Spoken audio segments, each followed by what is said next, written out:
Сайн байцгаана уу? Та бүхэнд орой минь хүргэе. Гадаад дахь Монгол хэлний багш нарт зориулсан мэргэжил арга зүйн цуврал сургалт 3-ын 5 дахь хичээл өнөөдөр болж байна. За өнөөдрийн сэдв нь монгол хэлний асуух өгүүлбэр, түүнийг заах арга. Үүн дотроос хаалттай болон нээлттэй асуулттай өгүүлбэрийг хэрхэн заах вэ гэсэн талаар уран чимэг багш маань хичээл орноо. За ингээд урнаа багш яриарай. За бүгдэнд нь энэ өдрийн мэнд. Мэндээ.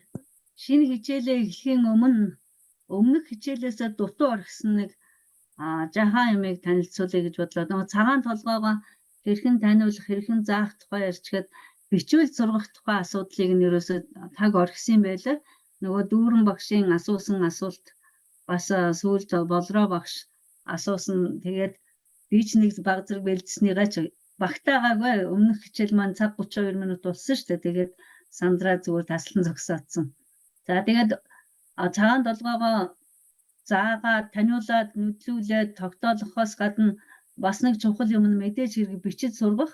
Ялангуяа монгол хүүхдүүд байх юм бол цагаан толгойг эсгүүдийг бичүүлээд гарын хэвшүүлэхээс өөр аргагүй. Хоёрдугаарт бага насны хүүхдүүд жишээлбэл 6 настай, 7 настай, 8 настай хүүхдүүдийн чинь энэ бичих явцад гарын нарийн булчингууд нь хөгжиж идэг. Энэ нь бас эргээд нөгөө тархины хөгжилд нь нөлөөлж идэг учраас багш нар маань ямар нэгэн байдлаар бага ч гэсэн цагийг гаргаж бичүүлэх тал дээр анхаарахаас өөр аргагүй юм аа. За тэгээд бичгийн тулд хэрхэн бичүүл сурах вэ тийм ээ? За энд ингэж асуухаар за юугаар бичүүлвэл илүү зүгээр юм бэ? Яг цагаан толгой үзчих үед нэг балын харандаа байвал илүү цаастайгаа авцалдаад тогтвор сайтай юм шиг санагддаг.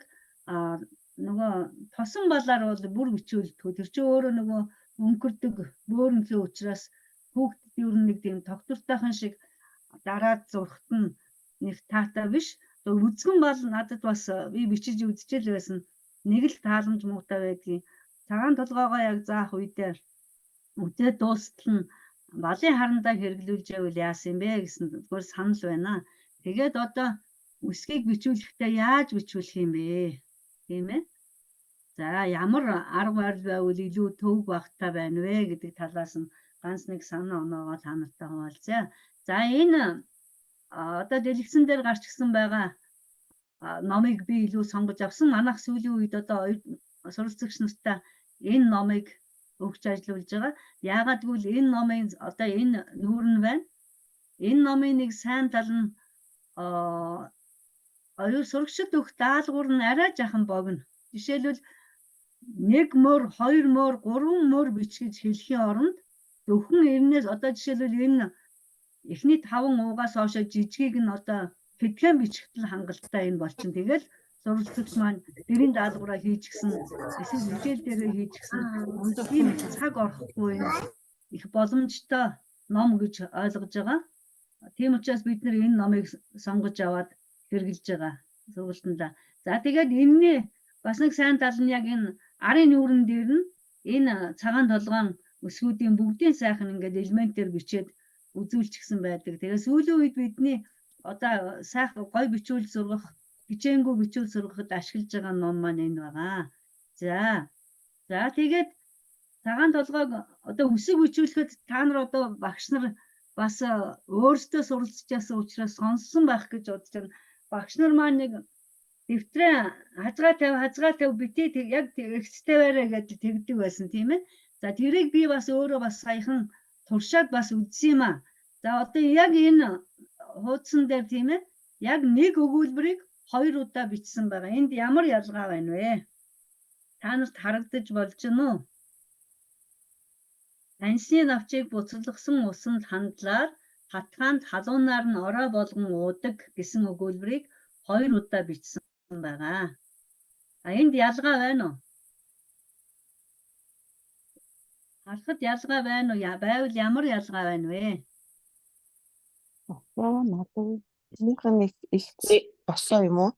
Хоёрдугаар нь арай налуу. За эхнийх нь босоо, хоёрдугаарх нь болохоор арай налуу байгаа тийм ээ. За энэний ялгаа яагаад гарч ирвэ гэвэл За эхний өгүүлбэрийг бичүүлэхдээ би яг дэвтрийг ингээд текст тавьулсан. Яг ширээн дээр одоо талаас нь 10 см-ийн зай яг адилхан хэмжээнд дэвтрийг тавиулаад хүүхдийг одоо 2 дугаар ангийн сурагч яг ингээд өөдөөс нь харуулад бичүүлэхээр үсгнүүд ихэнх нь ингээд 90 градусаар ерөнхийдөө юм босоо маягаар бичигдэж байна. А гэтэл бидний дэвтэр маань элементийн дэвтэр тийм ээ. Хашуу бичнэ, налуу бичнэ гэсэн. А хоёрдугаар өгүүлбэрийг бичүүлэхдээ дэвтрийг нь 45 градусын хазгаа тавиулаад тэгээд бичүүлэхэд нэг 65-аас 69 градусын налуу болж байна. За тэгээд энэ налуу шугамыг нь бас хэмжээд үзэхээр энэ шугам маань 66 градусын налуу байгаа. Тэгэхээр дэвтрийг 45 одоо яг л би сайн сандын манай багш Сүрэнхүү гэж багш байсан. Наа дэвтрээр битгий текст тавиад 45 градусын хазгаа тавьд ингээд биднийг загнадаг байсан л да бичиж зурж явах. Тэгээд дунд сургуульд ороход тэгсэн чинь тэрийг нь би одоо л учрыг нь олсон гэж бодож байна. 45 градусаар дэвтрийг нь налуу тавиулахад хүүхдийн үсгний одоо налуу байдал нь 65-аас 69 градус буюу нөгөө 66 градуст чи ерөнхийдөө ингээд ойролцоогоор дөхөж очдөг юм байна. Тийм учраас бид нар хүүхдүүдийн дэвтрийг жаахан ташуу тавиулаад тэгээд бичүүлэхэд бол нэг иймэрхүү болдго юм байна л гэж би ойлгосон. Тэгээд одоо тэр энэ зураасыг 66 градус гэж хэлсэн тий. Тэгээд дэвтэр нь өөрөө 45 байхаараа тэгээд яг энэ хэмжээнд л ийм налуутай бичигддэг юм байна. Тэгэхээр энийг бол багш нар өөрсдөө бол яг тодорхой мэдээлэл авч байгаа юм. За бас дээрэс нь яаж бичих вэ гэхээр хичээлээ үсгээ бичүүлэхээс өмнө энэ дэвтрийнхаа бүтцийг зурааснуудын учрыг нь тайлбарлаад өгвөл хүүхэд гэлтгүү сайхан ойлгоод авна. За энэ эхний одоо дээр байгаа тасархай зураас чиний том үсгний хамгийн дээдлийн цэгээ. Хоёр ойрхон зураасны доогуур байгаа тасархай зураас нь чиний одоо доошоогоо татах үсгний чинь одоо доотлын хэмжээ гэдгийг энэ юу анхныхаа энэ хуудсан дээр тайлбарлаж өгөөд тэгээд та нар яг энэ шиг сайхан ингээд бичих юм бол та нарын одоо бичгийн хэв чинь их сайхан болно. Бичих явцад хүүхдийн тархи хөгжиж байгаа гэдгийг ерөөсөө мартаж болохгүй. Тэр гарын булчингууд тэгэхээр тэр гарын булчин хөгжүүлж яагаад олон одоо хуудасаар нь хуулан бичих юм уу дагуулж бичих тийм юм өгөх бас шаардлагагүй.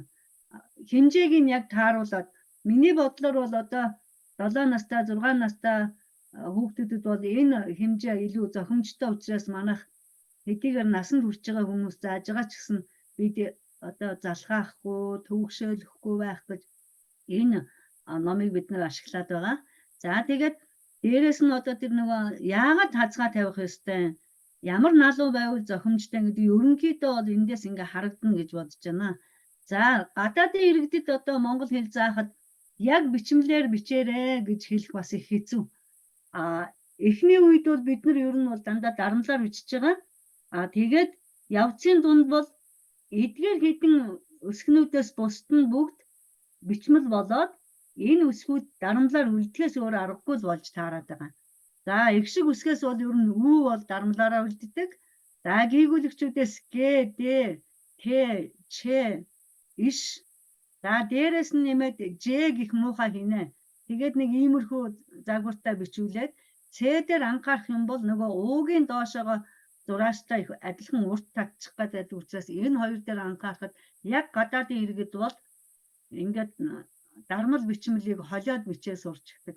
Тэгээд энэ байдлаар нь л явуулж байгаа. Зүгээр бид нар арай хялбарчилсан байж магадгүй. За монгол хүүхдүүдтэй бол та нар бол яаж игээд бичмлэр нь бичүүлээд сурах нь зүйтэй гэж би ойлгож байна. За бидний нэг багш нарын нэг хийгээд авчмаар юм бол энэ нэг хийчихсэн байхад удаан хэрэгжилж болно шүү дээ. Манай энэ бол одоо бараг 98 онд энэ хийжсэн үзүүлэн. Тэгээ энэ үзүүлний онцлог бол энд нэг тэмдэг байгаа. Эхлэл дээр нь дандаа нэмэх тэмдэг юм уу чагт тавиад өгсөн байгаа. Тэгээ эндээс нь эхлээд ингэж дууснаа гэдгийг. Тэгээд ингэж хэлэхдээ 1 2 3. Тэгээд тэр тооны дагуу хүүхдүүдийг яг ингээд хэлүүлээд ингээд бичүүлэхээр өөрөө яг самбар дээр ингээ бичээд өгөхөөр нөгөө хүүхдүүд чинь нэг харчаад өөрийнхөө дэвтэр дээр ч гэсэн ялгаагүй ингээд яг дуудаад хэлээд гар нь хөвшиж яхад илүү зохимжтой юм шиг байдаг. За жишээлбэл Г хэсгээр гэх чинь дээдлийн толгойг эхлэх хийхгүй эсвэл энэ доороос эхлэхгүй. Яг энэ дээрээс нэг гэж татаж ир зогсоогоод тэгээ 2 гэж дуусгах нь тийм ээ. Ийм тоолох маягаар хүүхдүүд дээр тэр тоолж явах үе чинь бас сонсголын дасгал явагдчихл байгаа. Багшийг сонсож байгаа юм чинь сонсох дасгал хийгдэж байгаа шүү дээ. Тэгэхээр бид нэг ийм үзүүлэн ингээд хийгээд авцсан байх. Одоо ингээд олон жил энийг 20 гаруй жил ашиглаад сайхан цэвэрхэн хэрэгжилж явж байгаад ингээ байж байгаа. Тэгэхээр иймэрхүү байдлаар өөрсдийнхөө одоо жил бүрийн өдөр тутмын ажлыг бас хялбар хийж өгч болохоор удаан настай тийм материалуудыг одоо бэлдээд авчих хэрэгтэй гэж бодож байна. За бичвэрийн тухай дээр нэг юм байна. Өнгөрсөн хичээл дээр хэлж өгөөд уучлаарай. За одоо ингээд өнөөдрийнхөө хичээлд оръё. Нээлттэй болон хаалттай асуултын тухай. За энэ асуултыг зохиохдоо ямар шүү арга барилаар хийвэл илүү цаг хэмнэсэн багшд бөгөөд суралцагчид төвөг багтаа одоо юу гэдэг бас сэтгэл хангал сурч байгаадаа сэтгэл хангалуун хялбархан юм байна гэж бас нэг бодуулж чадхууц тийм аргыг л танилцуулахыг бодъё. Бид ч одоо олон жил янз бүрээр л хийж ирсэн. Тэгээ хамгийн сүүлд бол одоо энэ л арай дөхөн юм уу л гэж бид нэр харж энэ аргыг ашиглаж байгаа. За асуулт сурснаар хүүхдээ яах юм гэхээр хүнтэй харилцах чадвар нь сайжирнаа. Мөн сонсох чадвар сайжирна. Яагаад сонсох чадвар сайжирч байгаа юм гэхээр асуулт асуусан хүн түүний хариултыг сонсон, ойлгодогч бай, ойлгохгүйч бай Монгол аваа сонсох болно. Тийм учраас сонсох чадвар бол энэ дээр нэлээд сайжирдаг. За дээрэс нь шинэ үг сурна. Нэрлэлт байдаг ч юм уу, үйл өгч байдаг юм уу, ямар ч одоо үгсийн аймгийн үг байж болно тийм ээ. Ингэснээрээ нөгөө суралцагчийн маань үгийн сан, үгийн нөөц нь арвижж байдаг. За эхний хичээлийг бид нар ер нь шууд асуух өгүүлбэрүүдийг одоо хэлээд орчуулад байхгүй. Зүгээр л ингээд унших засгал маягаар эхэлдэг. Юу өмнөх хичээл дээр цагаан толгоонууд үзсэн байгаа, давтлага хийжсэн байгаа. Одоо өнөөдөр яах вэ гэхээр нөгөө үсгээ дахин одоо нүдэлсэн өгөөгийн шалгана тийм ээ. Ингээд сайхан тогтвортойхон шиг тайван сайхан хэдэн асуух төлөөний өгөөдөө уншуулчихна. За энэ үгнүүд дээр энэ хот хараар бичсэн асуух төлөөний үг нь анхан шатнд бүр яг эхний шатнд энэ асуух төлөөний үгийг асуух сул үгүүдийг заах үед энэ үгнүүдийг бид нэр заадаггүй. Зөвхөн л тэр бусад одоо 5 6 8 асуух төлөөний үгийг л ашигладаг. Хэд хичнээн хэр зэрэг гэдэг бол бүр дараа тэмдэгнэр үзчихээд тэрний дараагаар бид нар энэ асуух 3 төлөөний үгийг нь хэрэглэдэг байгаа. За ингээд асуух үгнүүдээ зүгээр л унших дасгал хичээл эхлэхдээ. За тэгээд эндээс үсгүүдээ нүдэлсэн байна уу, нүдлээгүй байна уу? Ямар үгэн дээр одоо үсгээр асуудал байна. Тэгээ сайхан дуудаад за одоо энд ямар юу байна хүүхдүүдээ гэж ингэхээр асуулт гэдгийг мэдэх хүүхд ч байна, мэдэхгүй хүүхд ч байна. Мэдэхгүй байвал тэрийг зүгээр л асуултын тэмдэг байна гэдгийг тайлбарлаж өгöd. За тэгвэл өнөөдөр бүгдээрээ монгол хэлээр одоо асуулт яаж асуудığım бэ? Асуух өгүүлбэрийг яаж шийдэг юм бэ? За энэ тухай одоо суралцгаая гэх тийм ээ. Самбар дээр заавал нэг тийм асуух өгүүлбэр зохиох, асуух өгүүлбэр бичих тийм одоо гарчиг тавиад байдаггүй. Манай багш нарын нэг онцлог, манай сургуулийн нэг онцлог хэлний нэр томьёог ялангуяа эхний нэг 2 сар бол барагтаа бол ингээд самбар дээр бичдэггүй. Зүгээр өөрсдөр нь ингээд асуудлыг олуулах, шийдвэрлүүлэх хамгийн эцэст нь одоо бид нар юу сурах? Өнөөдөр бид нар асуулт сурлаа, асууж сурлаа гэсэн ийм дүгнэлтийг хийлгээд дуусгадаг байгаа. Тийм учраас нэг их тийм тодорхой гарчиг тавихгүйгээр ерөнхий бол багш дотроо бол би өнөөдөр нээлттэй ба хаалттай асуултыг хэрхэн зохиодгийг одоо суралцагч нартай таниулна. Тэгээд тэднэртэй хамтарч ажиллана. Хамтарч ажиллаад оюутнууд маань сурагчид маань эцэст нь өөрийнхөө чадах хэмжээнд асуудаг болоод гарна гэсэн ийм бодолтойгоор явуулдаг байгаа. За тэгээд дараагийнх нь хэсгээр За ихэвчлэн бид нар яг энэ хүснэгтийг ашигладаг. За энэ хүснэгтэнд доош нь жагсаас нь нэр үг маань бидний өмнөх хичээлээр үзсэн нэр үгс байгаа. За одоо яг миний энэ хаалттай байна ээлжтэй асуулт яаж хэрхэн зохиодгийг заах гэж байгаа сурагчид маань нийт үгийн нөөц нь нэг 70 байгаа. За нэмэх хас 2. За тэгээд энэ дотроос нь нэр үг 60-ыг сурсан өмнөх хичээлээр. Үйл үг 4-дээр нэмэх одоо нэмэх хасах 1. За биеийн төлөөний үгээс 1-р бие 1 2 3 дугаар бие гурвуулангийн сурсан би та тэр 3-ыг энэ биеийн төлөөний үг харьяалахын диалгал дээр бол миний таны 2-ыг л мэднэ. Түүний гэдгийг мэдэхгүй. Заах төлөөний үгээс энэ тэр 2-ыг л мэддэг. За асуух сул үгээс бол Б, В, У энэ 3-ыг мэднэ. Мэднэ гэж одоо яг хэлэхгүй ямар ч байсан таниулсан өмнөх хичээлээр заасан байгаа. За асуух төлөөний үгээс бол хэн, юу, хаана, ямар, хэдэн гэсэн 5 асуух төлөөний үгийг өмнө нь хэрэгэлсэн байгаа. Тэр зэрэг одоо тогтоосон тавуулангийн мэдж гэнэ үү эсвэл 2-ыг мэдж гэнэ үү одоо тээвжилсэн байна уу гэдгийг мэдэхгүй. За тооны нэр бол бичвэрээр нэг 60 тооны нэр байгаа. Тоо байгаа. Гэхдээ зүгээр уншуулаад заасан тоон бол тэрнээсээ илүү одоо дадлаг хийж байгаа хувьдаа багш одоо жишээл 30 гэж байвал дараа нөгөө самбар дээр нөгөө соромжтой тоонуудыг ашиглаж байгаа учраас 31 болгож болон 32 болгож болон 13 болгож болон тийм ээ ийм дасгалуудыг нэлээд хийчихсэн. Тэгээд хэдэн настай вэ? Ямар үнэтэй вэ гэдэг 2 асуултанд тоо ашиглаад хариулдаг иймэрхүү болчихсон байгаамаа. За нэг ийм л хүнд би одоо асуух төлөөний үгийг асуух сул үгийг л таниулах гэж байна эхний байдлаар. За тэгээд өмнөх нөгөө ярьсан нөгөө 70 үйл үгээсээ яг тухайн үед суралцагчдад ойрхон байгаа. Жишээлбэл ном, дэвтэр, үзэг харандаа нь аяндаа байж байгаа тийм ээ. Цонгохгүй өрөө гэж байхгүй, цөнгөхгүй хөөхд байхгүй. Өрөө хаалгатал байгаа, ширээ сандал дээрээ сууж байгаа тийм ээ. Дээрээс мөн одоо ганц нэг тоо оруулсан. За гэр бүлийн нэрсийг үзчихсэн байгаа. За энд авсан шинэ үг бол хүйтэн халуун 2, хэцүү амархан, том жижиг гэсэн энэ үгнүүд нь одоо шинэ үг. Бусд үгнүүд нь бол яг өмнөх хичээл дээр ямар нэгэн байдлаар дор хаяж уртэг шиг, богино шиг гэдээ уншчихсан байгаа. Энэ хинбэ гэхээр энэ оюутан, энэ багш, энэ миний аав, ээж гэдээ ингээ хэлчихсэн ийм үгнүүдийг төвж авсан байгаа.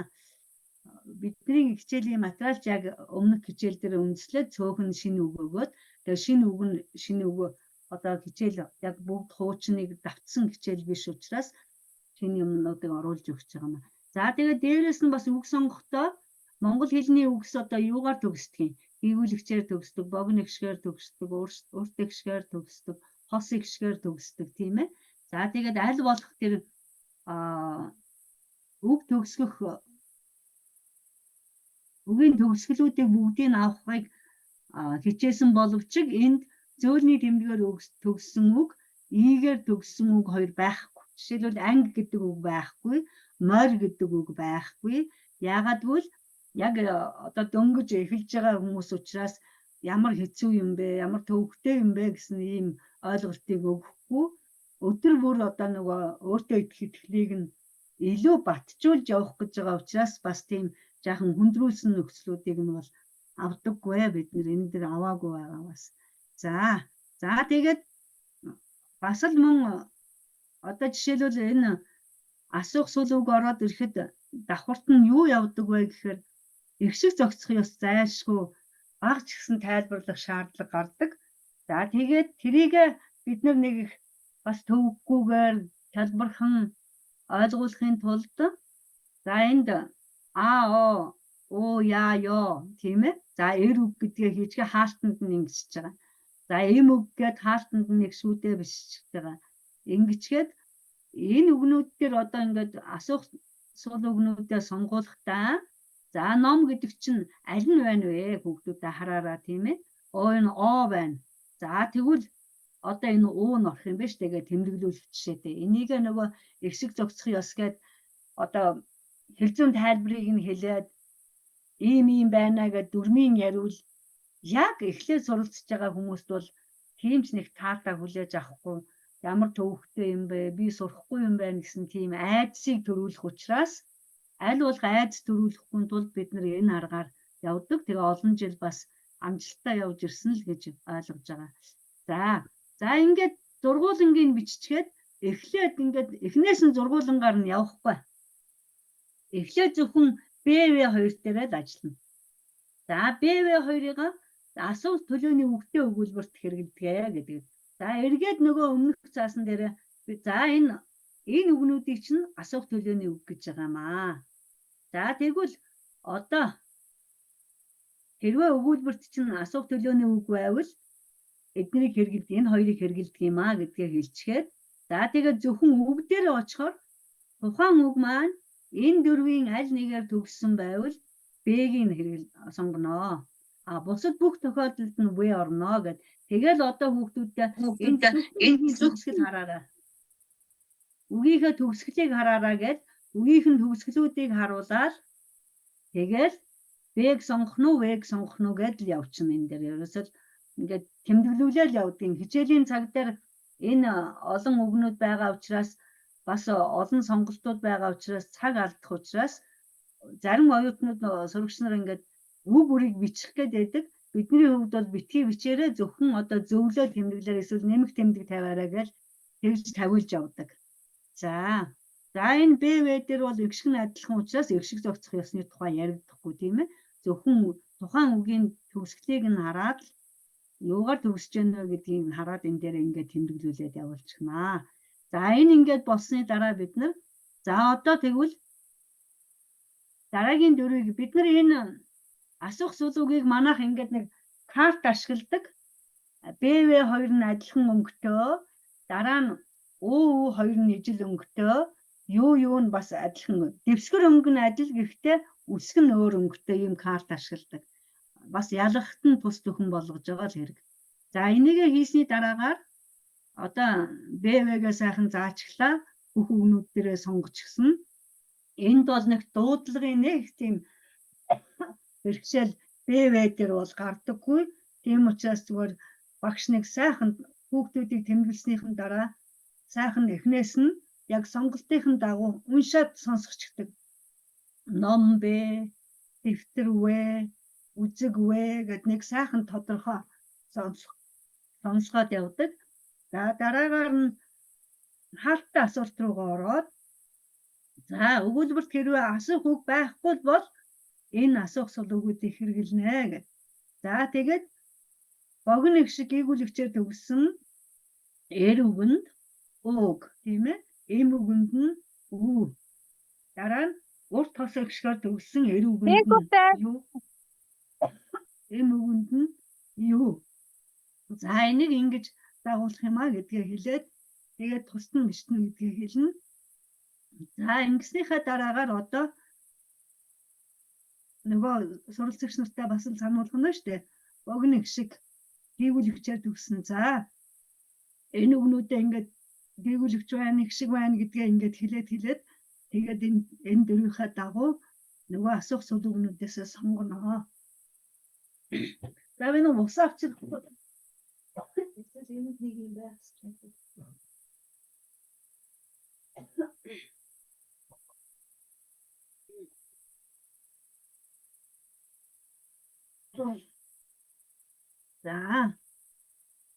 За энийг ингээд бүгдийг сонсохлаараа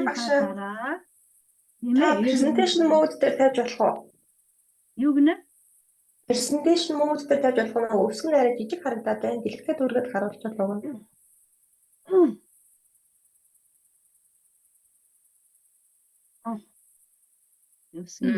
PowerPoint-ийнхаа агшаа доод талын хувингийнхэн зурган дээр юм уу эсвэл F5 дээр дарч. Тэгэнгүүт дэлгэсэн том орчин.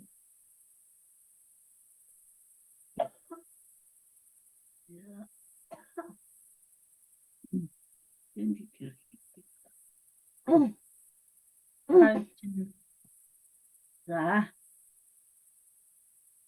Одоо болж байна. болж байна агш. За. За ингээд тайлбарлахдаа мэдээж хэрэг хүүхдүүд маань 100% хүүхэд бүр энэ тайлбарыг бүрэн ойлгоогүй байж болно. Тийм учраас дахин одоо шаардлагатай үед нь тайлбарлаж өгч болно.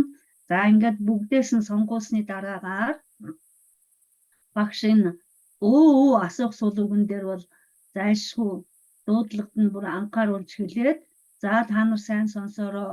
Би одоо энэ хоёрыг энэ үгнүүдтэй хэрхэн хамт дуудагдж байгааг сонсох хэлнэ. Та нараас анхааралтай сонсороо гэж хэлэх хэрэгтэй. Яагаад гэвэл сурагч бусад хүмүүсийн тавьсан асуултыг ойлгохгүй байгаагийн нэг шалтгаан нь энэ асуух суулгыг хэрхэн дуудагддгийг ойлгоогүй байдаг. Тийм учраас одоо буруу ойлгох эсвэл хүний хэлсэн үгийг ойлгохгүй байх нэг шалтгаан бол яхаар аргагүй юм байдаг. Ялангуяа тэр дээр нэг үедээ үг байвал энэ үг асуух суулгч ерөнхийдөө хамт хэлэгчдээс энэ таны ном уу? Тийм ээ. Хизээч ном гэд пауз аваад гэж хэлэхгүй тийм ээ. Энэ чиний дэвтэр үү? Сүүлийн гүйгүүлэгчтэй нь хамт хэлэгч байгаа хоёроос дээш үйтэй болоод ирэхээр энийг мэдээгүй оюутан бол нөгөө дэвтэр үү гэж хэлэхээр нь нөгөө шинэ үг байна л гэдээ ойлгочихдаг. Хамгийн амархан тусгаж авч байгаа нь миний мэдэхгүй шинэ үг л гэж хэлдэг.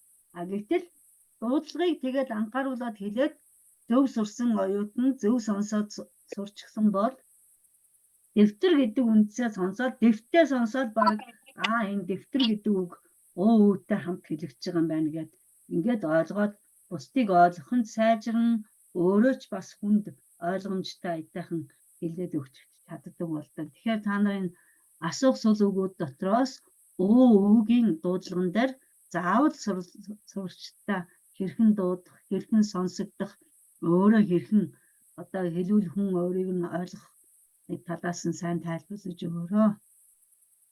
За ингээд энэ хүснэгтийг та нар хараад дараа нь бол хэрэглэхдээ өөрсдийнхөө заасан үгийг сонгож болох нь шүү дээ. За би сая өмнө хэлсэн миний одоо энэ заах гэж байгаа хүн бол нэг үгийн нөөц нь 70 байгаа гэх тийм ээ. 70 орчим байгаа. За яг энэ тэндээс ганц нэг үг сурсан. Эсвэл та нарын сурагч чинь мэдээж хэрэг их 1000 үгтэй, 2000 үгтэй, 3000 үгтэй, 5000 үгтэй ч хүүхд байж болно тийм ээ. Гэхдээ та нар тухайн хичээлээр өмнөх хичээлүүдээр ямар үг заасан тэндээсээ одоо ихэнхийг аваад тийм ээ. Та нар 30-аас илүүгүй хувь нь шинэ үг байхад илүү зохимжтой гэж үзэж байна. За тэгээд үгээ сонгож авч жагаад ингээд сайхан асуух суулгуудаа заачих хэрэгтэй. За тэгээд асуух суулгыг одоо хаалттай ба нээлттэй асуултыг одоо дадлагжуулах юм уу, заах үед дасгалын хэлбэрүүд юу ямар байвал зохих вэ гэхээр нэгдүгээрт нь асуух төлөөний үгтэй үг нөхөх. Эсвэл асуух сул үг нөхөх. Энэний асуух төлөөний үг нөхөхтэр нь бол мэдээж хэрэг эвшиг зохицохын ёс мөсийг харах шаардлагагүй. Харин асуух сул үгийг нөхөх дасгал дээр бол жишээлбэл байх юм бол ард өмнөх үг нь ямар байх вэ гэж бодох ялан асуудлууд гарна. Тийм учраас аль болох сурагчийн мэддэг үгтэй тийм өмнөх үгнүүдээ сэргээсэн тийм ээ. Энэ сэргээнэ гэдэг чинь нөгөө богино хугацааны ой тогтоолтоос урт хугацааны ой тогтоолт руу шилжих бас нэг нөхцөл нь болж өгнө шүү дээ. За асуух төлөөний үг, асуух сул үг холимог орсон дасгалууд ажиллуулж болно. За дасгалууд ажиллуулахдаа сурагчдынхаа нас сэтгэхгүй тийм ээ. Тэгээ сонирхолтой нь тохирсон зургуудыг ашигласан дасгал байж болно. За тэгээ энэ болгонд хоошоогоо би яг ингээд тус нь хийсэн юмнуудаа бас үзүүлээд явна. За тэгээд тухайн суралцагчийн одоо мэддэг хэлнээс нь тийм ээ монгол хэл рүү орчуулга хийх дасгал. Эргээд монголоос нь тэр тухайн хэл рүү нь орчуулах дасгал. Гэхдээ хүндрүүлж болохгүй. Энэ дасгалыг орчуулах дасгалыг хийх үед бол үгнүүд шин байж болохгүй. Ер нь байхгүй байх нь зохимжтой. Мэддэг үг нь яагаад гэвэл тэр хүүхдүүд чинь орчуулга хийх явцдаа өгүүлбэрийн гишүүдийн байрлал хүртэл солигдож байгаа тийм ээ. Англи хэлнээс монгол руу орчуулах юм бол монголоос англи руу орчуулах юм бол өвлийн гишүүдийн байрлал хүртэл солигдож байгаа. Тэрийг бодох хэрэг гарна. За яг оюутан сурагч чинь орчуулахдаа англи хэлний өвлөрийн гишүүдийн байрлалын дагуу бичиж болно тийм ээ. Тэгээд бичүүлчих. Тэгснийхаа дараагаар эргүүлээд нөгөөхийн одоо самбар дээр багш тэр өгүүлбэрийг бичиж өгч жагаад тийм ээ. Дураасаар за энэ үг нь монгол хэлний өгүүлбэрт бол эндээ орох ёстой гэдээ одоо сумаар зурдаг ч юм уу. Ингүүл хүүхдийн тархинд сайхан ингээд бууж тогтож өгнө. Ялангуяа харааны аргаар суралцдаг сурагчид бол энэ бол маш үр дүнтэй дасгал байдаг. За тэгээд энэ асуух сул үг зааж явах, асуух өгүүлбэр зааж байгаа явцд бол зөв дуудах дасгал ерөөсөө орхигдох ёсгүй шүү. Бичсэн асуулт болгоныг нь сайхан тод хэлж өгөөд өөрсдөр нь давтан сайхан тодорхой хэлүүлж явах шаардлагатай. За асуух өгүүлбэрийг заах үед нэг анхаарах нэг хоёр зүйл байгаа гэж үзэж байгаа. За асуух өгүүлбэр одоо багш асуухтаа дандаа батлах хариулт шаардсан асуулт асуугаад байж болохгүй. Бас заримдаа өгөөсгөх хариулт шаардсан асуултуудыг асуух хэрэгтэй. Ер нь болж өгвөл нэг 60-40 харьцаатай. Заавар болохгүй байлаа гэхэд тийм ээ 70-30 харьцаатай ч юм уу 10 асуулт асуулаа гэхэд 7 нь батлах байхад 3 нь өгөөсгөж харих үгүй энэ минийх биш тийм ээ. Эсвэл үгүй тэр миний найз биш. Тийм эсвэл үгүй би хоол идэхгүй гэдэг ч юм уу. Дандаа тийм би тэгнэ гэдэж болохгүй. Заавал өгөөсгөх хариулт шаардсан тэр асуултыг бас багш тавьж тэрэндээ хариулт авчих шаардлагатай. Яагаад гэвэл зарим суралцагч нар зөвхөн батлах хариулт өгөөд байхаас биш өгөөсгөж чаддгүй. Тийм дадал эзэмшээгүй суралцагч нар бас байдаг. За дээрээс нь асуултад хариулт сурахаас гадна асуулт сурахт нь багш туслах ёстой. Өөрөөр хэлбэл зөвхөн хүний хэлсэн асуултанд хариулаад байдаг болгож болохгүй. Өөрт байгаа үгээ ашиглаад, өөрийнхөө нөөц боломжийг ашиглаад асуулт зохиогоод тэр асуулт хүнээс асуудаг ийм дадлыг одоо эзэмшүүлэх ёстой. Ингийн тулд бол мэдээж хэрэг ганц хоёрхон асуулт асууснаар одоо тийм дадал эзэмшихгүй шүү дээ.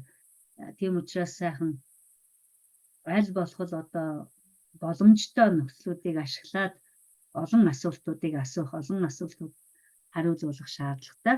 За жишээлбэл энэ дасгал 1 байна. Өмнө би хэлсэн асуух сул үг нөх тийм ээ. Одоо байна уу гэж тийм ээ. Энэ дээр одоо уу байх уу байх уу. Яг энэ үед бол бид нар яг нөгөө карт байдаг гэсэн уучлаарай би тэрийг авчирчгүй. Нөгөө картаа хоёрыг бариад за энд эхлээд асуух үг байна уу? Тэгэд нөгөө асуух үгнүүдээр шүүлгээд байхгүй байна гэд хэлнэ. Тэгэхээр нь за одоо тэгвэл асуух үггүй бол энэ дөрвийн нэг нь байх ёстой. За төгсгөл нь юу байна вэ? Богино гიშгэр төгссөн байна. За богино гიშгэр төгссөн байх юм бол нөгөө юугээ ингээд ширээн дээр тавьчих байгаа. Энэ хамаагүй боллоо. За одоо тэгвэл зөвхөн уу хоёроос сонгох нэ. За одоо энэ уу нь байх юм уу, үү нь байх юм уу гэд ингээд асуухаар нөгөө хэд чинь зааштай энэ байна. За яагаад гэвэл тэнд нь байж гэн гэх мэт. Энэ дээр бол ер нь анх зааж байгаа үед бол энийг амархан юм чинь за яад ингэсгээл явчих. Эдгээр зөв л хэлж байгаа юм чинь ямар хамаа байсан ингээд нэг тийм яарсан дүр эсгэх юм уу тийм шаардлагагүй гэж боддог. Эхний үед бол яагаад гэвэл эхлээд сайхан тогтоохон тайван хийлчгээд дараа нь аяндаа өөр газраас цаг хэмнэж илүү өөр олон шинэ юмыг заах боломж гарна. За тэгээд мөн энэ дээр одоо яг адилхан одоо дараачийн өгүүлбэр нь хэн гээд асуух төлөвний үгтэй байна тийм ээ. Хамгийн эхлээд асуух төлөвний үг байна уугүй юу гэдгээ шалгуулад байвал одоо энэ байхгүй бол энэ гээд одоо чинь нөгөө цагаан самбарууд дээр чинь соронзоор тогтоодог болчихсон. Нөгөө соронзтой өсгнүүдийг хэрэглэж болно. Эсвэл тийм карт байвал хэрэглэж болно. Эсвэл багш самбараа хоёр хуваачаад нэг талд нь БВ-гээ нөгөө талд нь нөгөө дөрвөө бичээд тийм ээ. Ямар нэгч байдлаар та нар энийг сайхан зохион байгуулад төлөвлөөд хийх боломжтой. За ингээд одоо энэ асуух сул үгнүүдээ сонгохдоо сайхан тайван тогтун хийх хэрэгтэй. Бас яагаад гэдгийг сайхан тодорхой ярилцаа. Хэрвээ хийгээ явж байгаа нөгөө суралцагч нарын чинь анхаарал төвлөрөлт нь одоо буураад одоо өөр юмд сатаараад ингээд ирэх юм бол үгүй энийг зогсоож болно шүү дээ. Тийм ээ. Дундуур нь нэг сайхан босгоод одоо нэг хэдүүд сайхан дасгал хийлгээд эргээд суулгаад хийж болно. Эсвэл дөрвөн асуултанд нь хийчгээд нөгөө дөрвийг нь гэрийн даалгаварт өгч болно. Эхний дөрвүүдээр сайхан тогтун хийсэн юм чинь за хүүхдүүдээ дөрөв үлдлээ шүү. Энийг гэртээ очиод аав ээжтэйгээ хийгээд ирээрэй гэдэг ч юм уу тийм ээ. За ийм маягаар үлдэж болно. За дараагийн дасгал нь болохоор адилхан асуух төлөөний үгнүүдийг асуух сул үгнүүдийг сонгохоор байгаа. Тийм ээ. Таны нэр Баатруу гэж асуух нь шүү дээ. За энэ үед яаж вэ? Оноос нь нэр ашиглаж байна. Өмнөх дасгал дээр нь ерийн нэрүүдийг ашигласан тийм ээ. За тэгээд та Монголоос ирсэн. Та хаанаас ирсэн бэ гэж урдсан байсан. Одоо та Монголоос ирсэн үү? Тийм ээ. За энэ дээр мөн ялгаагүй 8 даалгавар байгаа. Айтем байгаа. Тэгэхээр чи энэ 8-ыг 8 үлэнгийн хийлгэж болно. Эсвэл одоо хүүхдүүдийнхээ наснаас хамаарна шүү дээ. 6 настай 7 настай нөхдүүдийг бол хамаагүй 5-ыг хийлгчихэд 3-ыг гэртээ өгчүүлнэ. Эсвэл чи энэ асуултыг гэртээ ээжээсээ асуугаад тэгээд одоо хариултны ээж чи юу хэлэх вэ? Энэ дээр бичээд ирээрэй гэж болно тийм ээ. За нэг тийм байдлаар янз бүрийн байдлаар та нар өөрсдийнхөө ажлын онцлог суралцагч нарынхаа нас сэтгүү тэр болгонд нь тухайн өдрийнх нь ачааллыг хүртэл тэр хүүхд тэр өдөр юу юуны хичээл орсон байна уу? Математиктаар даалгавартай, газар зүйдээр даалгавартай, одоо ямар хичээлүүд байдгийг бүх хичээлүүдээр даалгавартай бол таны даалгавар бага байх тусмаа зохимжтой шүү дээ. Тэрний оронд одоо зүгээр гэрлүүн чимээгүй явуулчихад маргааш нь ирэхээр юм уу дараагийн хичээл дээр за өчигдөр ээж чинь чамаас ямар асуулт асуусан санаж байна уу тийм ээ. Сайхан сануулад эргүүл тэрийг нь яриулаад ээж ингэж асуусан. За чи юу гэж хариулсан? Энд чинь л одоо хүүхдүүд хүнтэй харилцах чадвар суух тийм ээ.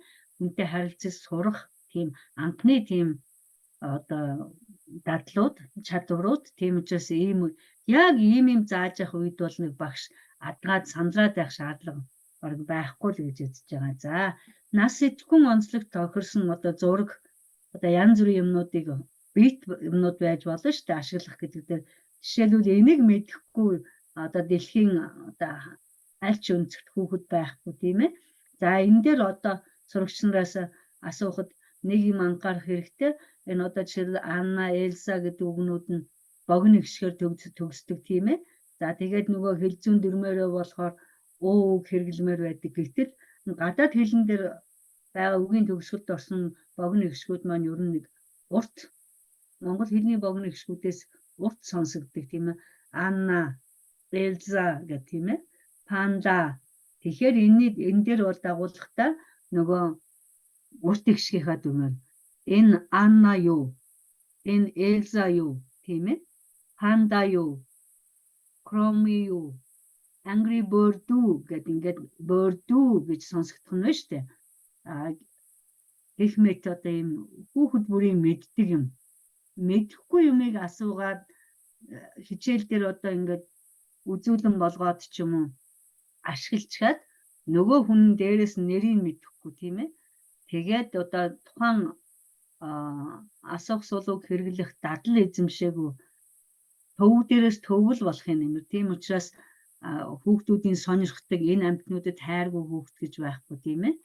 За дээрээс нь дараа нь бол энэ дандаа зөвхөн гэр бүлийн зураг байгаа. Тэгээ одоо энийг ингээд асуухтаа энэ хэмбэ гэж гэр бүлийнхаа бүх гишүүдийн одоо нэрийг тогтоосон байна уугүй юу? Тэгээд энэ муур энэ юу вэ? Энэ муур тийм ээ.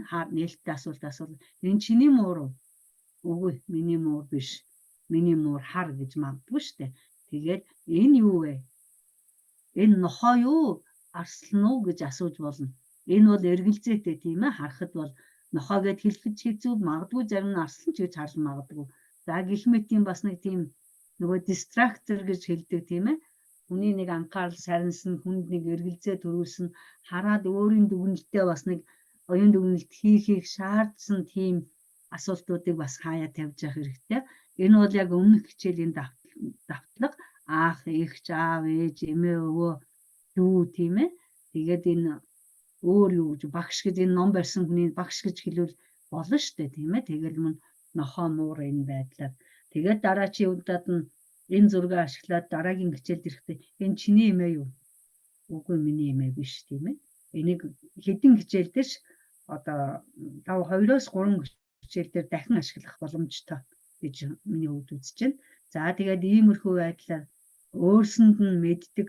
Бид нар одоо жишээлбэл насанд хүрсэн эрэгтэй хүмүүстийн асуух төлөөний сул өгүүдийг заачаад машинуудын нөгөө маркуудыг брэндүүд гэдэг нь шил Toyota, Land Cruiser, юу гэдэг Lexus, тийм ээ. Тэр юмнуудыг их ашигладаг. Тэгэхээр тэрийг мэддгүй эрэгтэй хүн гэж ялангуяа байдгүй. Эмэгтэй хүмүүстээр болохоор нөгөө эмэгтэй хүмүүсийн нөгөө хувцсны загваруудын нэрсийг ч юм уу жишээлбэл цамцын одоо азж ягаад энэ Adidas ууч гэдэг юм уу гэх мэтэр энэ мэддэг нэрүүдийг ашиглаад байгаагийн шалтгаан нь би энийг хэрэглэх боломжтой юм байна гэдэг ойлголт. Тэгээд жишээлбэл Adidas гэдэг үгийг ашиглаад би Adidas уу гэдээ асуучих юм ба штэ, тийм ээ. Энд чинь амархан л юм ба штэ. Гэсэн ийм мэдрэмжийг бол ерөөсө сэтгэгдлийг байнга төрүүлэхийн тулд ухаан суралцагчийнхаа насанд нь, тийм ээ, сонирхолтод тааруулаад одоо энд бол эрэгтэй хүүхдүүд бол энэ гурвыг мэдчил байгаа, охтууд бол энэ хоёрыг бол зайлшгүй мэдж байгаа учраас энэ зургуудыг сонгож авсан. За энэ гэр бүлийг бол мэдэхгүй хүн байхгүй, тийм ээ, хэрэггүй хүн гэж байхгүй. Дараагийн хичээл дээр хэрэгэлсэн ч энэ бол болох. За тэгээд энд нохооны зургууд тавьсан байгаа.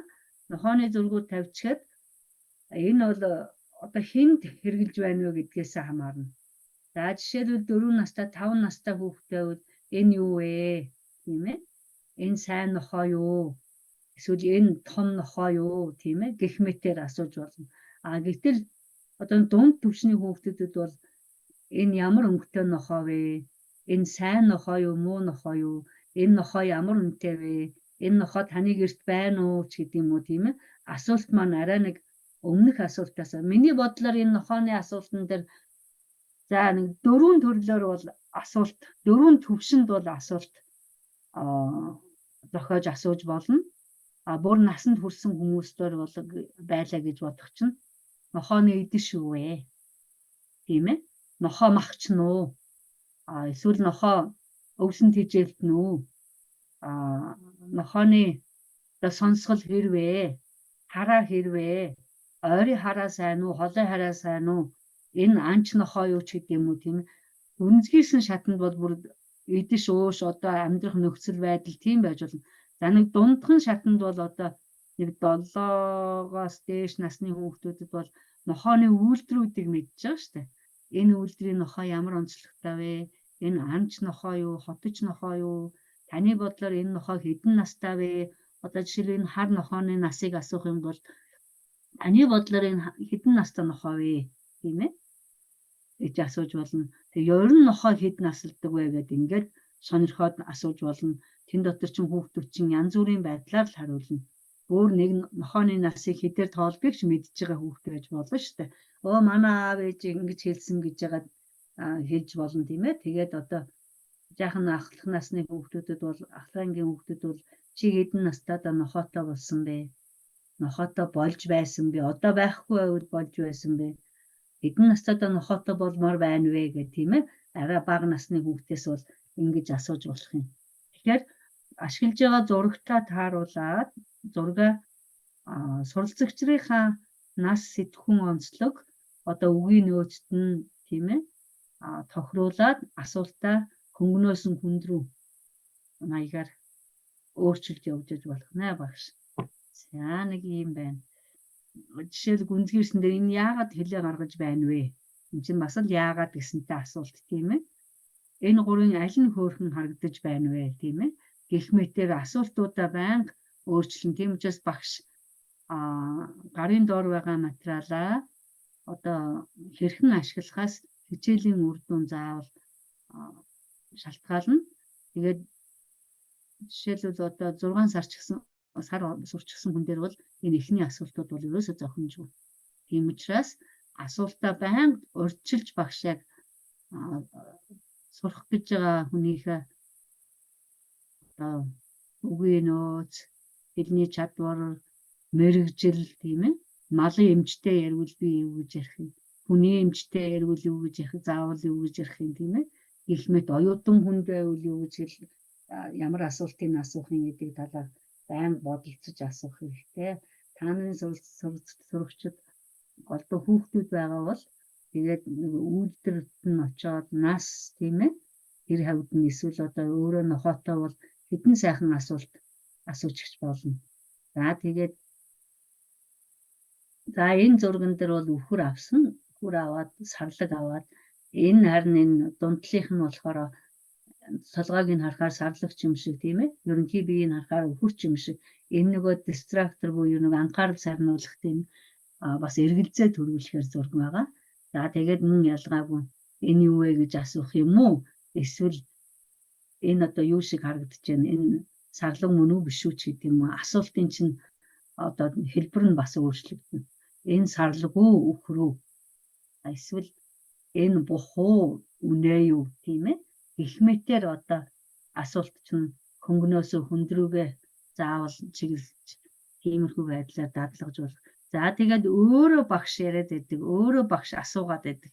За тэгээд байх уу яах вэ? За одоо эргүүлээд өөр төрлийн зураг байж болно. Эсвэл энэ зургийг ашиглаад, энэ зургуудаа ашиглаад хүүхдүүдээр одоо эхний хичээл дээр бол дор хаяж нэг хүүхэд 1-2 чадвал 3 асуулт хүний нэр зааж байгаа тийм ээ. Асуугаад өөрөө биеэрээ асуугаад гарвал сайн. Тэр эхний хичээл дээр ингэж амжвал сайн. За тэгээд бидний нэг хэлдэг юм бол асуух өгүүлбэр заахын үед хэлдэг. За би та нарын багш, би танд туслах гэж л байж байгаа. Тийм учраас надаас хүссэн асуултаа асууж болно. Яг тийм боломжийг нь олгодог. Одоо санаа зовох юмгүй асуух гэсэн асуултаа одоо Монгол гадаад үг холж байгаад ч гэсэн асуудаг. Энд нь бид их урамшуулдаг. Яагаад гэвэл тэр асуултанд байсан гадаад үгийг нь одоо англи өгч байд юм уу? Бодноос хараад юм уу мэдэхгүй мэдчихвэл тэр үгийг монголоор нь самбар дээр бичиж өгөөд яг өөрийнх нь хэлсэн асуултыг нь яг бүтнээр нь бичээд за та ингэж асуусан. Тэгээд хариултын сайхан оновчтой тодорхой өгнө. За багш нарын нэг гаргаж болох алдаа гэвэл нөгөө уучлаарай уушаа. Энэ цэцэг даргээд хүн би таны микийг хаагаад байна. Битгий ахиж нэгэд байгаарэ. За. За асуултанд хариулах, асуулт тавихтаа одоо бидний гаргаж болох нэг алдаа бол дундуур нь сул үг ашиглах. Энэ нохоо юу гэж асуулаа. Энэ бол нохоо биш, энэ бол муур. Тийм ээ. Тэгвэл та ингэж асуулаа. Тийм үгнүүд нь ямар ч ач тус байхгүй. Зүгээр асуултыг нь сонсоод энэ бол муур. Энэ нохоо биш. Гэх мэт. Товч өгөр тодорхой тийм нэмэлт асуултууд сул үгнүүдийг эн чин байж тээ, эн чин гэж байгаа үг штэ. Ийм одоо сул үгүүд бол эхний үед бол ер нь эхний чиглэлдээ ер нь эхний 6 сар бол бидний ажилд ерөнхийдөө дайсан болно ухаас биш ямар ч ач тус ер нь байдаггүй. Би яагаад энийг хэлж байгаа гэхээр бид ч бас энэ 30-аад жил олон янзын хүмүүстэй хамтарч ажиллаж байна. Зүгээр оюутнуудыг ажиглаж яхад тэгээд яриад байгаа багш нар дээр илүү хэцүү байна гэсэн мэдрэмжийг аваад байх шиг байдаг. Тийм учраас л товч өгөө тодорхой сул үг багтаа багш асуултанд нь хариулж өгвөл ер нь их оновчтой. Та ингэж асуусан штэ тэрэнд чинь энэ байхгүй юу? Ийм юмнууд тэр бол ер нь ач тусгүй гэдгийг сануулъя. За энэ нохооны тухай дээр бол та нар юм байна. За тэгээд эхний ээлжинд бол зүгээр үхэр гэж хэлэх ёстой учраас энд бүх биеийг харуулаагүй заавал бух гэж хэлэх хэрэггүй тийм ээ. Үнэ гэж хэлэх хэрэггүй учраас ийм зургуудыг толгойн хэсгээс нь зургуудыг авсан байгаа шүү. Тэгээд зургаа сонгохдоо бас яаж болох вэ? Хүнд хоёрдмол сэтгэл төрүүлэхээр тийм зургуудыг сонгож авахгүй байхыг хичээгээрэй. Эхний үед. Сүүлдээ бол арай өөрөөр хандаж болно штэ. За дасгал 3. За энэ чөлөөт ярилцлагын цаг заавал байх хэрэгтэй. Энэ яагаад байх вэ? Асуух сулуугнуудаа зааж гисэн, асуух үгнүүдээ зааж гисэн нөгөө хэдийгээ хэрэглүүлэхийн тулд бол заавал хүүхдүүдэд цаг өгөх хэрэгтэй. Багш цаг гаргаж өгчөөж л нөгөө хүн чинь ярих боломж гарна шүү дээ. Тэрнээс биш таныг багш гээд урдчилан зогссон байхад за одоо 5 минут байна. За бүгдээрээ чөлөөтэй ярилцъя гэж хэлэхгүй бол тэр хүүхдүүд чинь бие бариад л аль болох одоо томоотоо сууд юм уу, өөрийг чинь хүлээгээд сууд юм уу, багш л ярьдаг гэдээ ойлгочихсон хүүхдүүд бас байдаг тийм ээ. Тийм учраас за үнэ одоо тодорхой хэлээд за чөлөөт ярилцлагын цагаа. За та нар надаас асуулт асууж болно. Та нар надаас юу ч асууж болно. Багш нь хариулна. Яагаад гэвэл би та нарт туслах гэж сууж байгаа тийм ээ. За энийгээ сайхан дахиж хэлээд ингэж хэлсний ач тус нь юу гэхээр нөгөө хүмүүс ингэж бие барих байдал нь байхгүй болно. Бие барихгүй учраас тарих толгойн хүртэл одоо чөлөөтэй сэтгэж эхэлнэ. Тэгээд үгээ мэдэхгүй байж болно. Мэддэг хэлээрээ одоо холиод асууж болно гэдгийг эхний үед өгч жагаад тэгээд 5 үгтэй өгүүлбэр байлаа чинь 1 үг нь гадаад юм уу 2 үг нь гадаад байсан бол дараачийн өдрүүдэд нөгөө үг нь цөөрөд байхад энэ бол амжилт. Заавал 100% үг үсгийг алдаагүй бичих юм уу үг үсгийг алдаагүй хэлэх ийм шаардлагыг хатуу шаардаж болохгүй эхний үед гэж би бодож байна. Тэгэхээр нэг өгүүлбэрт хэрэгжилж байгаа гадаад үгийнхэн тоол цөөрөд л байвал одоо бидний амжилт. 3 асуулт асуухтаа нэг асуулт нь гадаад үгтэй бусд нь монголоор байвал энэ бол том амжилт тийм ээ. За гэх мэтээр сурагчийнхаа өдрөөс өдөрт акцийг сайн ажиглахаас биш хийж байгаа алдаагаар нь чи энд алдаа хийлээ, энд буруу хийлээ. Ийм юмыг бол ерөөсөө шаардлагагүй. Би өмнө бүр анхны хичээл дээр хэлжсэн тийм ээ. Би бол алдаа хийхээр нь сурагчийнхаа хийсэн алдааг миний хувьд бол энэ бол олз болдгоо. Миний хувьд энэ бол амжилттай хичээлээ сайн төлөвлөх, дараа нь юу заахаа мэдж авах, хаанаас эхлэхээ мэдэх тийм эхлэлийн цэг болдог гэж өмнө би танад хэлсэн. Тэгэхээр сурагч чинь алдаа хийвэл багш энд ерөөсөө сэтгэл санаа унах хэрэггүй. Тайван харин ч тэрийг өөртөө нь одоо ашигтай байдлаар эргүүлээд нөгөө алдааг нь одоо багасгаад илүү агцтай байлгаж чадвал энэ бол бидний амжилт юм аа.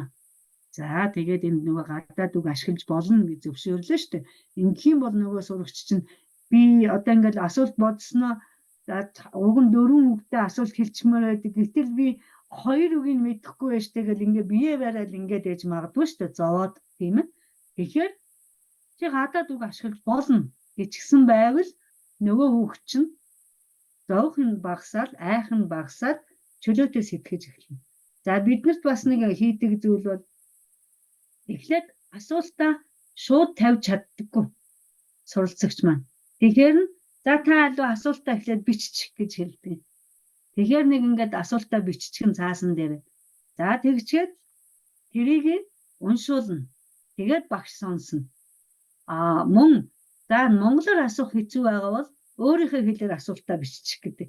За тэгчгээд нөгөө бичсэн асуултынх нь үгнүүдийнх нь доор за энэ үгийг мэднэ гэдэг ингээд монголоор нь бичүүлээд ингэж яагаад эргүүлээд нөгөөх нь асуулт болгоход нь багш туслаад ингээд багаар одоо нэг 4 хичээл орсны дараа бол ерөнхийдөө асуултуудаа ингээд асуугаад хэвшээд дадлагжаад ирдэг. Гэхдээ энэ хичээлийг одоо асуух өгүүлбэрийн бүтцийг заах яг үнэхээр суралцагчийн маань үгийн нөөц хангалттай байсан уу гэвэл мэдээж үгүй шүү дээ. Даалхан үг мэддэг хүнд асуух өгүүлбэр заана гэдэг чинь бас яг гадаадын хүнээр бодож байна. Та нарын сурагч нар олон үгтэй бас асуултанд асуугаад асуултанд хариулаад асуулт асуугаа сурчсан байдаг учраас та нарын одоо төлөвлөх хичээл бол одоо миний энэс арай хүндэрсэн нөхцөлтэй байж болно. За ингээд энэ дээр бас нэг анхаарах юм. За эхний өдрийн 40 минутын хичээл дээр багш маань за 40 минутаас 25 минутад нь багшийн дуу авиаг одоо үгийг суралцагч нар сонссон гэж бодъё. За тэгвэл дараагийн хичээл дээр багш нөгөө 25 минутаа аль болох багасгахыг л бодох хэрэгтэй. 23 минут, 24 минут, чадвал 22 минут тийм ээ 3 минутаар багасгаад нөгөө 3 минут чинь таны сурагчдад очих ёстой. Сурагчдад очиод нөгөө сурагчид маань тэр цагийг идэвхтэй ашиглаад өөрөөс чинь асуулт асууд юм уу, шинэ өгүүлбэр зохиод юм уу, асуултанд хариулт юм уу. Нэг сайн юм та нар нөгөө ангиар группээр орж байгаа учраас танаа суралцагч нарт сонсох чадвар нь ахих боломж илүү байгаа. Бас дээрэс нь зөвхөн нэг хүнтэй харьцахгүй учраас асуулт нь солигдох боломж их байгаа. Нэг хүүхдээс чи өчигдөр юу идсэн бэ гэдээ асуучаад нөгөө хүүхдээс энэ үгийг мэдээж хэрэг дахиад барагтаа болж асуухгүй. Чи өчигдөр юугаар тоглосон бэ гэж асууж магадгүй. Тэгэхээр та нарын нөхцөл байдал бол анги дүүргэлт нь одоо 10 хүүхэдтэй 7-оос дээш энтер гэж байгаа учраас илүү их боломж сонсох чадвар сайжруулах, асуух чадвартай бол асуух чадвар гэдэг чинь харилцах чадвар шүү дээ. Энэ тал дээр илүү давуутай гэж бодож байна. Ганцаарчилсан сургалтын дээр бол багш энэ чөлөө цагийг өгөхдөө одоо арай богино өгдөг. Танад бол одоо 7 хүүхэд өгсөн 7 хүүхдэд 7 минут гэж бодъё. Ингэхээр чинь нэг 15 минут 10 минут байхад бас боломжийн хэрээр нэг хүүхдэд хугацаа ногдохоор байна. Ер нь тестийн асуултуудыг боловсруулж байхад ч гэсэн ажиглахад нэг асуултанд хариулах хугацаа нэг 0.7-оос 1.2 минут гэсэн нэг иймэрхүү баримжаа байдаг. Тэгэхээр та нар оюутнуудаа нэг тиймэрхүү баримжаагаар хугацаагаа тооцоолж болох нь шүү дээ. Миний хичээлд өнөөдөр 5 оюу сурагч ирнэ. За тэгэхээр би тэднэрт нэг 10 минут өгөх юм бол хангалттай. 10 минутаа нэг удаа өгөх юм уу эсвэл 5 минутаар хувааж өгөх юм уу тийм ээ. Ийм чөлөөт ярилцлага ийм бие чөлөөтэй байгаад заасан, сурсан, мэдсэнийг одоо ашиглах ийм боломжийг хичээл болгон дээр оруулах юм бол өгч явах юм бол ямар нэгэн байдлаар та нар заавал ахистай ажиллаж чаднаа. Суралцагч нар ч их сайн сурч чадна гэж бодож байна. За тэгээд өмнө нөгөө гадаад үг оруулснараа энэ дээр шинэ үг гарч ирж магадгүй. Тэр шинэ үгнүүдийн багш самбар дээр сайхан тодорхой бичээд тэгээд өөрт нь бичүүлээд эргээд нөгөө үгийн гэрийн даалгавартаа цээжлээрэй гэдэг юм. Эсвэл тэр үгийг аль болох ашиглах одоо тийм зорилгоор гэрийн даалгавраа өгч болно. Жишээ нь шугам гэдэг үг шинэ байлаа гэж бодгоцсон. За чи дараагийн хичээл дээр шугамаа аваад ирээрэй. Эсвэл дараагийн хичээл дээр нэрэхээр надад шугам хэрэгтэй байна. Чи шугамаа надад өгч байгаарай ч гэдэг юм уу. Нөгөөхийн хэрэглүүлэх л талаас нь багш дараагийн хичээл дээр бол энийг бол багш нөгөө хичээлийнхаа дараа тэмдэглэл хөтлөх гэж ярьсан шүү дээ. Өмнөх хичээлээ дүгнэх заасан хичээлээ. Тэрэн дээрээ бүр онцгойлон тэмдэглэж авчаагаад би тэр хүүхдээр тэгж ажиллана, энэ дээр нь ингэж ажиллана гэдэг нь та нарын дараагийн чинь өмнөх хичээлээ дараагийнхаа хичээлтэй холбох.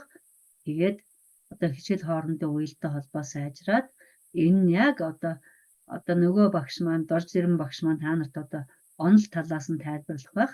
Зүгээр энэ тогтоолт байд юм уу, тарих хөгжүүлэх тал дээр бол энэ бол байнга л энд ингээд давтагдаад явж байгаа асуудал. За тэгээд одоо хичээлийн төгсгөлд нь одоо ингээд цаг хугацаа цаг завч нь байж ядг юм бол тийм ээ Монголтой холбоотой нэг богинохоо мэдээлэл одоо бичигдсэн байгаад самбар дээрээ гаргаад цорон зороо тавьчихдаг ч юм уу. Тэгээд нэг 3 өгүүлбэр байлаа чинь тавьчаал тэр мэдээлэл учраас нэг өгүүлбэр байхаад үгүй шүү дээ. Нэг өгүүлбэр байсан ч гэсэн тэрийг бол багш асуух өгүүлбэрүүд давтах, асуултанд хариулах, эсвэл тэрийг уншаад хүүхдийн тархинд одоо шил Монголыг мэдэхгүй багштай Монголд очсон уу гэдээ асууж магадгүй. Монгол хаана байдгийг гэж асуух хүүхд байж ч магадгүй. Багш Монгол том уу гэдээ асуух хүүхд байж болно шүү дээ. Жишээлбэл Монголын газар нутаг гэсэн хэмжээ өгч эсвэл Монгол ийм том юм уу гэдээ асууж магадгүй. Тэгэхээр энэ Монголтой холбоотой богино мэдээлэл өгөхдөө бол нөгөө асуух өгүүлбэрүүдийнхаа хэлбэрүүдийг ашиглахаас гадна одоо нөгөө эх оронч үзэл өөрт нь шин мэдээлэл өгөх танин мэдхүйтэй холбоотой тийм сайхан сэдвүүдийг сайхан бэлдэж авчгаад хичээлдээ хэрэглээд тэрийг одоо нөгөө заасан хичээлтэй холбон ашиглаж болно гэж үзэж байна. яа нэг иймэрхүү байна. За ингээд би дараа нэг дангаар нь авсан нэг сэдвэн байгаа юм аа. Тэгээд тэрийгээ би бас энэ хичээл дээр хамтруулаад та нарт хэлж өгье гэж бодсон. Тэр маань бас л яг нөгөө асуух өгүүлбэртэй холбоотой нөгөө билүү хоёр. Бидний баримжаагаар бол энэ билүү асуулт лавлах асуултуудыг за энэ асуух өгүүлбэр зааснаас нэг 10 хичээлийн дараа 10-аас нэг 13 хичээлийн дараа л оруулж өгдөг. Яагаад гэвэл нэг уулзсан хүнтэйгээ дахиад таны нэр хэн бэ? Энэ юу вэ гэд асуугаад байх чинь бас хүнд тийм чих таатай мэдрэмж төрүүлдэг асуултууд биш. Тийм учраас бид нэр бас энийг дээгүүрхэн шиг оруулж өгдөг. Жишээлбэл 2 удаа 3 удаа уулзсан хүнээс таны нэр хэн бэ гэж асуув. Эсвэл энэ чиний ном уу гэж асууж явах чинь бас муухай штэ. Тэгвэл энэ чиний ном билүү? Тийм ээ. Эсвэл чи өчигдөр ирсэн билүү? Тийм ээ.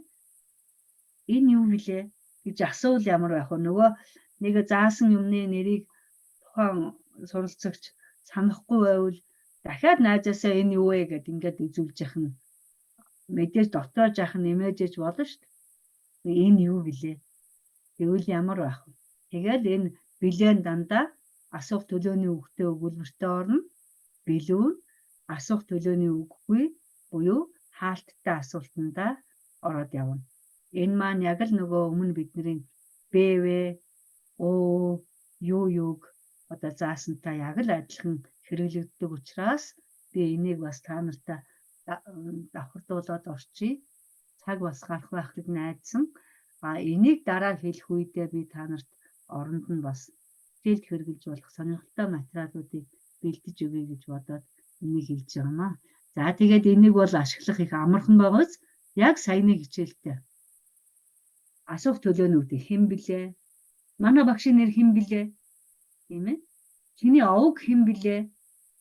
Эсвэл чиний овог чинь дархуу билүү? Тийм ээ. Ингэж асуух чинь нөгөө хүн багшийн нэр хэн бэ? Чиний овог хэн бэ гэж асуухаас илүүтэй тааламжтай мэдрэмж төрүүлдэг. Ер нь хүн бол өөрийгөө ингээд зэмлээд юм уу өөрөө алдаанаас айх тусмаа л сурах үйл явц бол хязгаарлагдаж, хаагдаж, боогдож байдаг. Тийм учраас багш маань ер нь суралцагчтай би чадах юм байна, би мэдэх юм байна, би болох юм байна, надад боломж байгаа юм байна гэдэг ийм сэтлүүдийг, ийм одоо ойлголтуудыг хичээл бүрээрээ л одоо төрүүлж тэгээд тэр төрүүлснийг нь өдөр бүр ингэж хичээл бүрээрээ ингэж баттгаж явж явах шаардлагатай. Тийм учраас за саяын хичээл дээр хүүхдүүдийнхээ нас онцлог тааруулаад бас хүсэл сонирхол гэж юм байна. Жишээлбэл компьютер тоглоом их сайн тоглодог хүүхдүүдэд бол багш яг тэрийг нь одоо нэг мэдээд одоо тэр тоглоомуудын нэрийг ашиглавал илүү зохимжтой. Спорт сонирхдаг хүүхд заад бүр тусгаалаад сагсан бөмбөг тоглодог хүмүүс байвал одоо дэлхийн нөгөө шилдэг сагсчдын зургийг тавьж ягаад нэрүүдийн ард нь биччихээд нөгөө арын хуудас нь багшд харагдаж байгаа шүү дээ. Тэгээд нөгөө хүмүүсийнхаа нэрийн хооронд нь солиод энэ Майкл Жордан уу гэд асуужж болно. Үгүй Жордан биш энэ тэр тийм ээ. За гэх мэт тэгэхээр багш хүн яах нь суралцагчтайгаа зэрэгцээд дандаа хөгжиж явах ёстой бас. За урлаг сонирхдаг хүн байвал дуучны зургууд авчирч болно. Хөл бөмбөгчний зураг байж болно. Тэгэхээр энэ асуух өгүүлбэрийг хэрхэн зохиох, хэрхэн асууж сурах энэ сэдв бол маш баялаг сэдв. Одоо хоол унд эдсэн хоол ундтай холбож болно тийм ээ. Яаж ч холбоод, яаж ч хөрвүүлж болох ийм сайхан сэдв хичээл. Тийм учраас та нар энийг их гоёор зааж болно. За тэгээд энэ билүү хоёрыг нэг их удалгүйгээр өмнөх асуух нээлттэй болоод хаалттай асуултуудыг сайхан асуугаад, сураад ингэснийхэн дараа энэ хоёрыг заахаар нөгөө оюутнууд маань инээгээд баярлаад Яах нь бас өгчихгүй би хүмүүсээс олон удаа ингээд асуучихсан штэ ингэж хэлж явах тохиолдлууд бол ер нь гардаг. Тэгэхээр та нарыг бас энэ хоёрын хоорондын зайгийг нэг их холдуулахгүйгээр энэ хоёр үгийг заагаараа гэж хэлэх байна. За ингээд миний хичээл ингээд ерөнхийдөө өндөрлөж байна. За сэдвтэйгээ холбоотой тэгээд янз бүрийн асуултуудыг асуухаар болж байна.